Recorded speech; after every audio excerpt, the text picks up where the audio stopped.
Donald Trump was giving a press conference today at Mar-a-Lago, and he was talking about, again, his plan to take Greenland and Panama and make them part of the United States, or the Panama Canal anyway.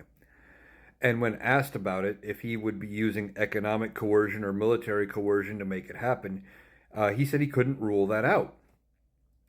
And there's some issues with that.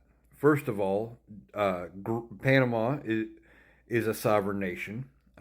It would not be looked on very favorably if we were to militarily invade Panama to gain the Panama Canal. And while Donald Trump, as commander in chief of the military, would have some leeway to use the military, an invasion of Panama to take the canal, I do believe, would take an act of Congress or an act of the Senate to declare war to make that happen. And I don't know if there would be enough support in Congress for that. As far as Greenland goes, there's multiple issues. One, Denmark has claim to Greenland, and both Denmark and Greenland say they don't want to give up Greenland. And if he wanted to do it militarily, again, it would take Congress.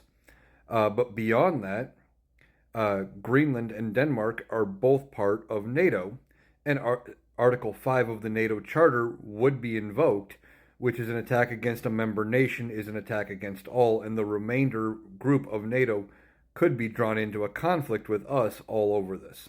Now, I don't think anything's going to happen with it, but again, Donald Trump is just saying whatever he thinks. He's obsessed with the idea of regaining the Panama Canal, gaining Greenland, and expanding the territory of the United States. I'm guessing for some kind of a legacy bragging rights thing.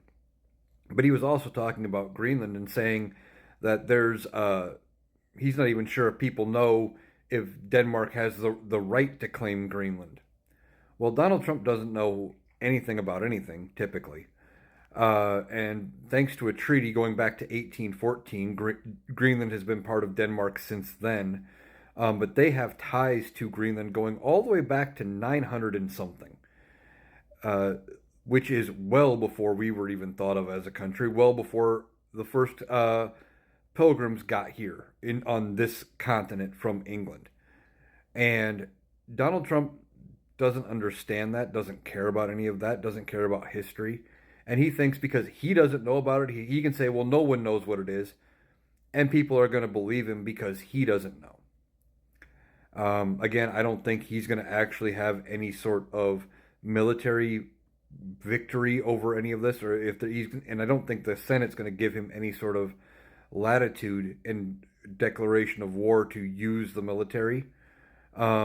But if he gets too far out of hand, as I've talked about in previous videos, doing something like that may be something where Republicans have to say, this guy's too dangerous, we have to cut him loose.